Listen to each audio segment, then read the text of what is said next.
Bienvenue sur le podcast de Philippe Essay. On plonge aujourd'hui dans le monde du no-code.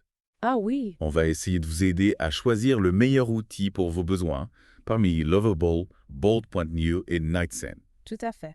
On s'appuie sur une vidéo YouTube qui compare Bolt.new et Lovable et puis quelques articles web qui parlent des trois outils. Parfait. Restez avec nous jusqu'à la fin pour une petite réflexion sur l'avenir du dev web face à ces nouveaux outils. Ça va être intéressant. C'est parti. On peut commencer tout de suite par clarifier quelque chose d'important. Oui. Aucun de ces outils n'a pour but de tuer le métier de développeur. Ah, c'est intéressant parce qu'on entend souvent dire que le no-code va remplacer les développeurs. Oui, c'est une simplification un peu rapide. Ouais. Le but, c'est plutôt de démocratiser le développement, de le rendre accessible à plus de monde. Et aussi de libérer les développeurs de certaines tâches répétitives. Imaginez un menuisier qui, grâce à des machines, peut se concentrer sur la finesse de son travail plutôt que sur le débitage du bois. Oui, je comprends mieux. C'est un peu la même idée avec le no-code. Alors comment est-ce que ces outils s'articulent autour de cette idée? Prenons l'exemple de Rabal. Oui, Il se distingue par sa gestion multipage, son intégration avec GitHub d'accord. et sa capacité à créer des applications complètes et pas seulement des prototypes. Ah oui, donc c'est vraiment pour des projets plus ambitieux. Exactement, c'est un outil puissant pour des projets complexes. D'accord. Alors que Bolt.new lui semble miser sur la rapidité. Oui, on peut coder directement dans le navigateur et le déploiement est automatisé. Tout à fait, c'est parfait pour tester des idées rapidement. Donc si je comprends bien, Lovable est conçu pour le long terme. Oui, Bolt. Yeah. L'autre, lui, est parfait pour se lancer rapidement. exactement.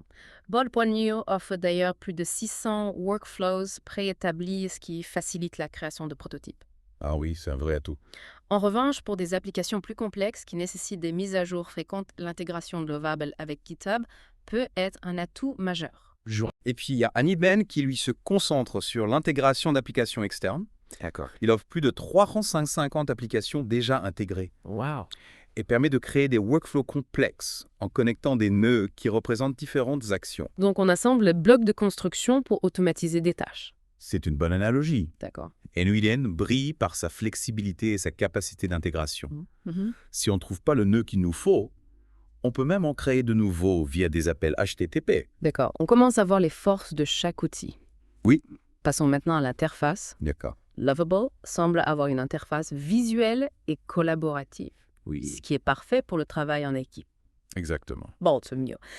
LNUI met l'accent sur la simplicité avec des tutoriels interactifs pour les débutants. C'est ça l'objectif de Bolton New, c'est de rendre le développement accessible à tous, même sans connaissance en programmation. Intéressant. NVIDIA, en revanche, avec son interface basée sur des nœuds, demande un certain apprentissage. C'est comme apprendre un nouveau langage visuel. Oui, c'est ça. D'accord. Chaque outil a donc une philosophie différente en matière d'interface. Oui. Et au niveau du prix, comment se comparent-ils? Lovable propose un plan gratuit pour débuter avec des options premium pour débloquer des fonctionnalités supplémentaires. Bolt.new utilise un système de tokens payants pour accéder à ces fonctionnalités. Des tokens, c'est-à-dire V. Ce sont des unités que vous achetez et que vous utilisez pour exécuter du code ou des actions dans l'outil. D'accord. Enriento, quant à lui, propose une version open source gratuite et une version cloud payante avec des fonctionnalités avancées. Chaque outil a donc son propre modèle de tarification. Oui, Maintenant, parlons de l'expérience utilisateur. d'accord. Vous avez mentionné une vidéo YouTube où un développeur teste Bolt.new et Lovable. Oui, il a créé une application web simple avec les deux outils. Il a rencontré des difficultés pour redéployer son projet avec Bolt.new, ce qui souligne l'importance de la facilité de redéploiement pour un développement itératif. Lovable semble donc avoir un avantage sur ce point grâce à son intégration avec GitHub. Exactement. Avant de plonger dans les détails de la vidéo YouTube, Oui. j'aimerais qu'on revienne un instant sur les concepts de Node et de GitHub. Bien sûr, les nodes dans AUVan sont des éléments visuels qui représentent des actions ou des intégrations. D'accord. En les connectant, vous créez des workflows automatisés. Je vois. Quant à GitHub, c'est une plateforme collaborative qui permet aux développeurs de stocker, gérer et partager leur code. Donc l'intégration avec GitHub permet à Lovable de faciliter la collaboration et le suivi des modifications du code. Précisément. Revenons maintenant à la vidéo YouTube. Oui, le développeur dans cette vidéo constate que le design généré par Bolt.new est un peu basique au départ. Un peu trop simpliste, peut-être. Oui, c'est ça. Mhm. Mais il a une astuce.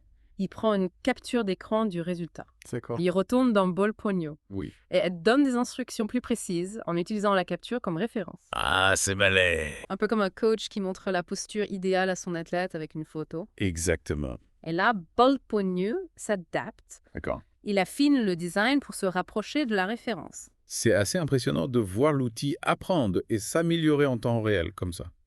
Oui, ça montre bien la puissance de l'intelligence artificielle derrière ces outils. On est loin des logiciels rigides d'il y a quelques années. Tout à fait. Et le développeur ne s'arrête pas là.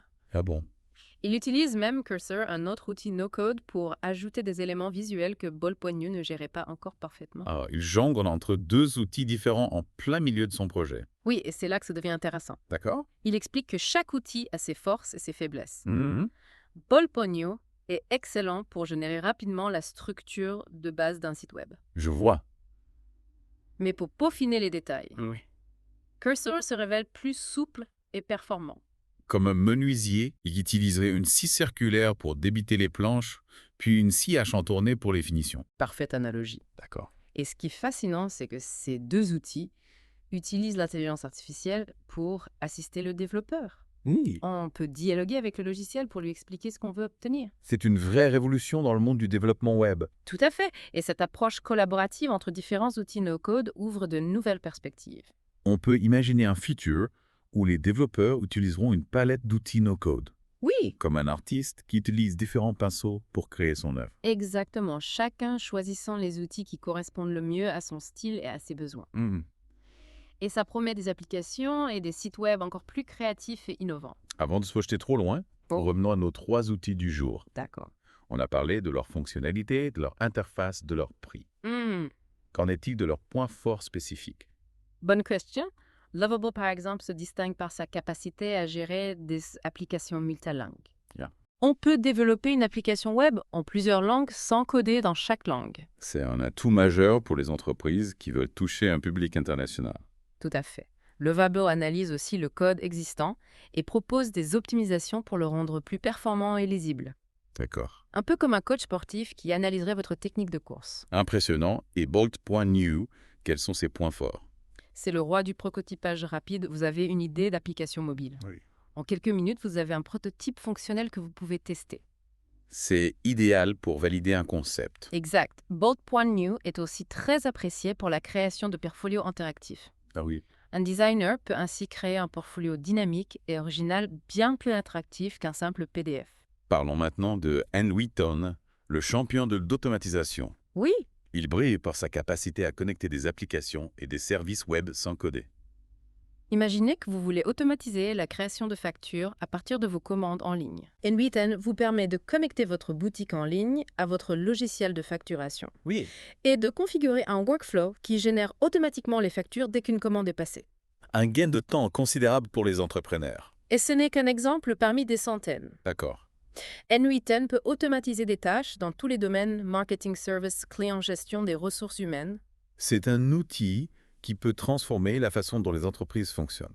Tout à fait. Nwitten offre aussi des fonctionnalités d'IA avancées.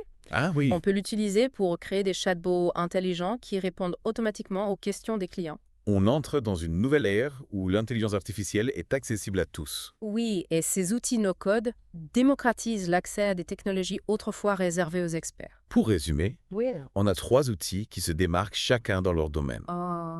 Lovable pour les applications complexes et multilingues. Oui. Bolt.new pour le prototypage rapide et la création de portfolios. Et Nwitten pour l'automatisation et l'IA. Exactement. Et ces outils sont en constante évolution. Attendez-vous à des nouvelles fonctionnalités et innovations dans les mois et les années à venir. Le no-code n'a pas fini de nous surprendre. Certainement pas. Mais est-ce que ces outils vont tuer le métier de développeur? C'est la question que beaucoup se posent. Personnellement, je pense que non. D'accord. Ils ne vont pas tuer le métier, mais plutôt le faire évoluer. Si on regarde l'histoire de l'informatique, Oui. on voit que l'arrivée de nouveaux outils n'a jamais vraiment fait disparaître les métiers existants. C'est vrai. L'arrivée des langages de programmation de haut niveau, puis des frameworks, puis des plateformes cloud. Oui. À chaque fois, on a prédit la fin des développeurs. Et à chaque fois, le métier s'est adapté. Exactement. Le no-code va transformer le métier de développeur. D'accord. Il va libérer les développeurs des tâches les plus répétitives et fastidieuses.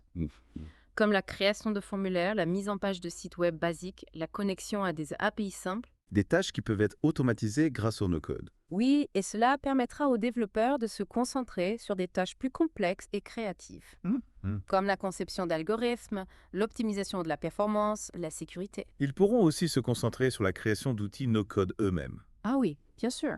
Derrière chaque outil no-code, il y a des développeurs qui ont écrit le code. Exactement, le no-code ne va pas remplacer les développeurs, mais il va les faire évoluer vers des rôles plus spécialisés et stratégiques.